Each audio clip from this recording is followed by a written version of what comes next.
Baba supporters have hit the streets is what we are learning at this point in time. This is accusations of child rape on this year on your screens at this point in time. Swami Avi Mukteshwar Anant Baba and the supporters have hit the streets. Congress in support of the child rape accused Baba as well. The Congress workers have hit the streets backing the rape accused. Ashish continues to be with us. आशीष, ये मामला अभी political भी हो गया है। जो लोग protest कर रहे हैं, धरने पर हैं, वो कांग्रेस के कार्यकर्ता हैं। बिल्कुल, देखिए कांग्रेस ने आज पूरा उत्तर प्रदेश में पूरे मैसिव लेवल पर ये प्रोटेस्ट ऑर्गेनाइज किया था और उसमें प्रधानमंत्री तक ज्ञापन उनको भेजना है कि अभी मुक्तेश्वरानंद के साथ जो हो रहा है वो गलत हो रहा है। चाहे फिर वो कांग्रेस हो या समाजवादी पार्टी, इसको पूरी तरीके से डिफेंड कर रही है और इसी वजह से आज ये प्रोटेस्ट पूरा ऑर्गेनाइज किया गया था कांग्रेस की तरफ से और जिसमें उनके हजारों की तादाद में कार्यकर्ता शामिल हो रहे हैं। उनका मानना है कि ये कहीं ना कहीं सनातनी जो महाराज हैं उनके खिलाफ ये साजिश रची जा रही है और उसको लेकर वो ज्ञापन दे रहे हैं डीएम के जरिए प्रधानमंत्री को और इसी को लेकर ये पूरा प्रदर्शन चल रहा है। तो जो पूरी तरीके से पॉलिटिक्स है वो जरूर कह रही, क्योंकि एक तरफ अभी मुक्तेश्वरानंद ने सीधे चैलेंज किया है और कहा है कि हिंदू का सबूत दें, योगी आदित्यनाथ इस तरीके की बातें कही हैं और 11 तारीख को कूच करने की बात कह रहे थे। और दूसरी तरफ अब जो ये सारे जितने भी आरोप लगे उसके बाद जो पार्टी है, यानी कि चाहे कांग्रेस पार्टी हो या समाजवादी पार्टी हो, वो साथ में खड़ी हुई नजर आ रही है मुक्तेश्वरानंद के और वो साफ कह रही है कि इसमें शासन के द्वारा और सरकार के द्वारा फंसाया जा रहा है और उनकी गरिमा को ठेस लगाई जा रही है इस तरीके से। और उसी को लेकर ये आज पूरा मार्च हो रहा है, चारों तरफ पूरे प्रदेश में इसको आयोजन कर दिया गया है और पूरे प्रदेश के कांग्रेस के कार्यकर्ता इसमें लगे हुए हैं और वो कह रहे हैं कि अभी मुक्तेश्वरानंद के साथ जो हो रहा है गलत हो रहा है, वो पीठ के शंकराचार्य हैं, इस तरीके से उनके साथ नहीं होना चाहिए। ये सारी चीजें कांग्रेस के लीडर्स कह रहे हैं और बार बार ये कह रहे हैं कि इसमें सरकार के द्वारा उनको फंसाया जा रहा है, इस तरीके की बातें कही।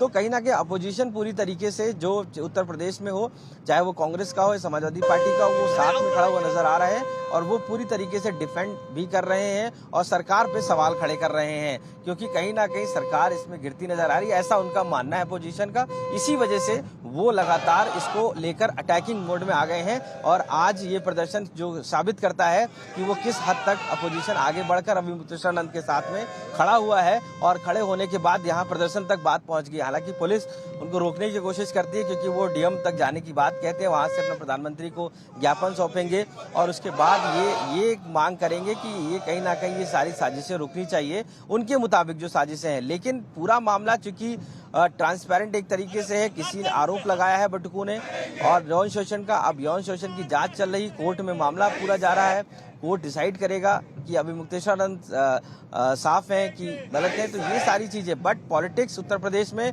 अब इनके साथ साथ चल रही है और अभी मुक्तेश्वरानंद के साथ में खड़े हुए चाहे वो प्रदेश अध्यक्ष अजय राय हो या समाजवादी पार्टी के चीफ नेता अखिलेश यादव हो, वो सभी अभी मुक्तेश्वरानंद के साथ खड़े नजर आ रहे हैं। और दूसरी तरफ जो सरकार है वो कानून की बात कर रही है, वो यौन शोषण की बात कर रही है और उन पर बात कर रही है, क्योंकि आशुतोष महाराज जो इस पूरे यौन शोषण के बटुकों को सामने लेकर आए हैं, वो बड़े बड़े दावे उन्होंने किए हैं और कहा है कि किस तरीके से यौन शोषण हुआ है। उस यौन शोषण की जो उन्होंने सबूत है वो पेश किए हैं, उन्होंने जो सबूत है पुलिस को दिए हैं, सारी जानकारी सबमिट की और इन सभी चीजों को लेकर वो पूरी तरीके से आश्वस्त है कि जो भी कार्रवाई हो होनी चाहिए, क्योंकि आशुतोष महाराज के हिसाब बालकों के साथ में जो बटकों के साथ में यौन शोषण हुआ है उस पर कार्रवाई होनी चाहिए और अभी मुक्तेश्वरानंद ने अगर ये किया है तो उनके खिलाफ कार्रवाई हो।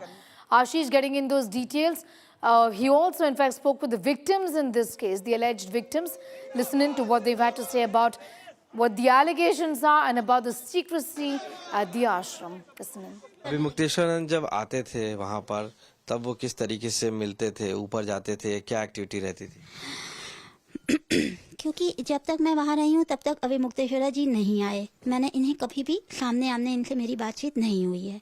लेकिन ये पता चल रहा है क्योंकि अब जब मैं आने वाली हूँ ना, वापसी है, और वैसे भी अगर मैं ना भी आने वाली खुद भी हूँ, 2 महीने में रह चुकी हूँ तो मुझे वैसे भी अब आना ही है, तो भी अगर वो आ रहे हैं तो कोई आउटसाइडर वहाँ नहीं होना चाहिए।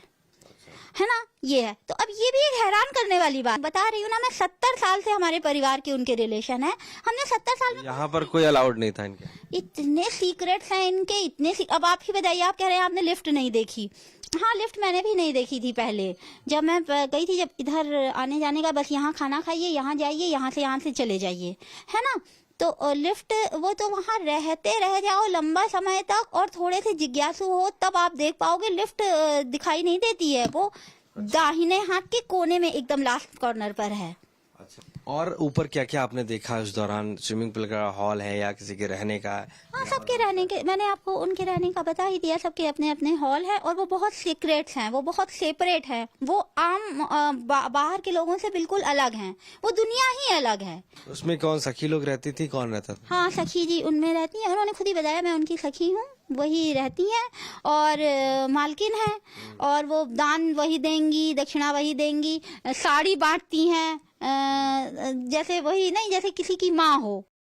आशीष continues to be with us. आशीष, पहले भी शंकराचार्य के काफ़ी सारे ऐसे स्टेटमेंट्स थे जो कि उत्तर प्रदेश सरकार के खिलाफ देखे जा रहे थे, जैसे कि अयोध्या का जो कॉन्सेक्रेशन टेम्पल हुआ, टेम्पल की जो कॉन्सेक्रेशन सेरेमनी हुई थी, उसको लेके भी बहुत उन्होंने क्रिटिसाइज़ किया था कि आधा अधूरा है टेम्पल, मंदिर आधा अधूरा है, तो इस समय मंदिर के दरवाज़ों को खोलना सही नहीं रहेगा।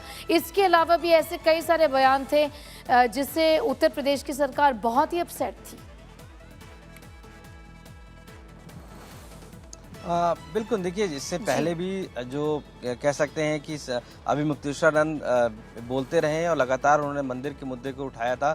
और अभी भी जब आपने देखा होगा प्रयागराज में जिस तरीके से स्नान करने जा रहे थे और उस दौरान भी उनको जब स्नान करने के लिए मनाही हुई, एक तरीके से उनको रोका गया और उसके बाद ये कंट्रोवर्सी ज़्यादा बढ़ती है और उस दौरान वो 50 मीटर रह जाता है जहां पर वो स्नान नहीं करने जाते हैं और प्रशासन पे आरोप लगाते हैं कि मुझे स्नान करने नहीं दिया गया, एक संत को स्नान करने नहीं दिया गया। इस तरीके की कंट्रोवर्सी शुरू हुई, तब उन्होंने सरकार पर निशाना और तीखा करना शुरू कर दिया। उन्होंने सीधे चीफ मिनिस्टर योगी आदित्यनाथ को चैलेंज किया, बहुत बार उन्होंने ये तक कहा कि वो अगर हिंदू हैं तो वो साबित करें। इस तरीके के बयान उन्होंने लगातार देना शुरू कर दिए और इसको लेकर उन्होंने बड़ी बड़ी बातें भी कहीं। हालांकि वो इस बात को बोलते आए हैं, फिर चाहे वो गौ रक्षा पर हो या गौ हत्या पर वो बोलते आए हैं और इस तरीके से कई बार सवाल खड़े किए हैं। और इस बार जब अब ये यौन शोषण के आरोप लगे हैं तो अब कहीं ना कहीं सरकार जो है वो अब पूरी तरीके से निष्पक्षता से अपने काम करने की कोशिश कर रही है, क्योंकि जिस तरीके से आरोप लगे हैं, आरोप पे कानूनी प्रक्रिया आगे बढ़ रही है,